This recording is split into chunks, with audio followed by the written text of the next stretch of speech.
Hey, Lon Seidman back again for another product review. This time we're taking a look at the Epson XP800. This is an all-in-one, so it prints, it scans, it copies, it makes coffee, it does all sorts of other cool things for you.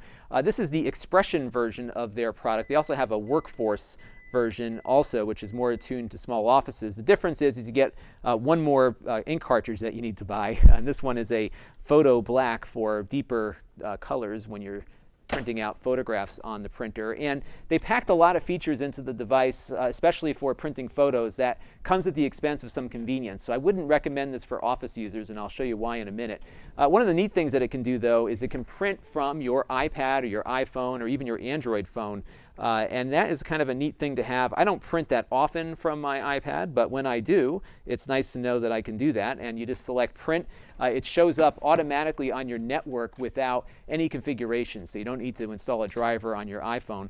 When it does start printing, it does this very odd thing where it spits out the tray for the paper outlet and flips up the screen, which is, I guess, okay. I mean, I've seen with my other printer how, first of all, you can see, by the way, how quickly the paper comes out, which is pretty good.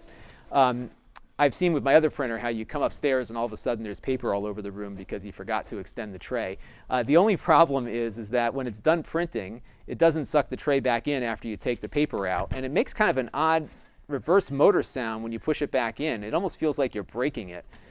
So it's just an odd decision that they had with this thing. The other problem I have with it is that the paper tray is really tiny. It doesn't really hold all that much paper. I think maybe 50 or 100 sheets if you're lucky, and thicker paper would be far less in there. And the reason is that they have this secondary tray for loading in photo paper, so you can do your 3x5 and your 4x6s and whatnot. And the other issue here is when you push this tray in, it just keeps going. So even though it snaps in, you can push it even further, so it kind of gets screwed up there. I'm not too crazy about that. The other thing it has, which is kind of cool, is you can load in your DVDs or CDs that you're burning, and if you want to print a label on there, you can do that. That's of, I guess, minimal utility, but nevertheless you can do that. So the paper loading is really kind of lousy, and there's not a lot of capacity, and that's an issue. That's actually corrected in the Workforce version of the product. On the display here, you have a couple of options for the obvious copy and fax, but what I really like about these printers, and I've really been a big fan of this feature for a while, is the scan to memory card. And on the side here, you can load in some memory cards, and you might be able to stick your old digital camera card in there and just leave it there.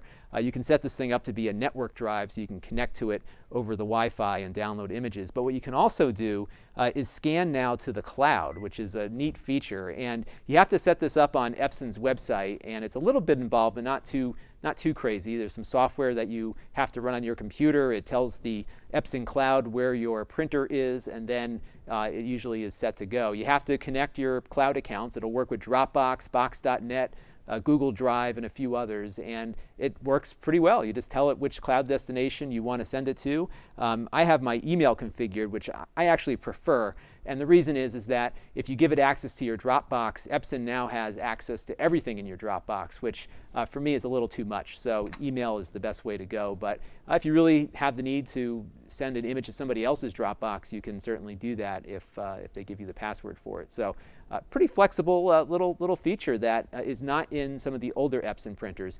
That Epson Connect also allows you to print remotely also. So if you're on a Google Apps engine thing or one of those Google documents, you can print the document from the cloud back to the printer as well, which is kind of a neat feature too. So all in all, I would say the printer is decent. The photo print quality is pretty good. I think there's better photo printers out there. And that's the one thing about this printer, is that it is an all-in-one. It is a photo printer, but it's not really good at either. The paper capacity is an issue, so it's not good for a high volume or even a medium volume workplace. The print quality on the photos is decent, but not groundbreaking. So you might be better off getting the Workforce version of the Epson printers, which are excellent, and then finding a nice photo printer if you really have a need to print high quality photos. This is Lon Seidman. Thanks for watching, and we hope to see you again soon.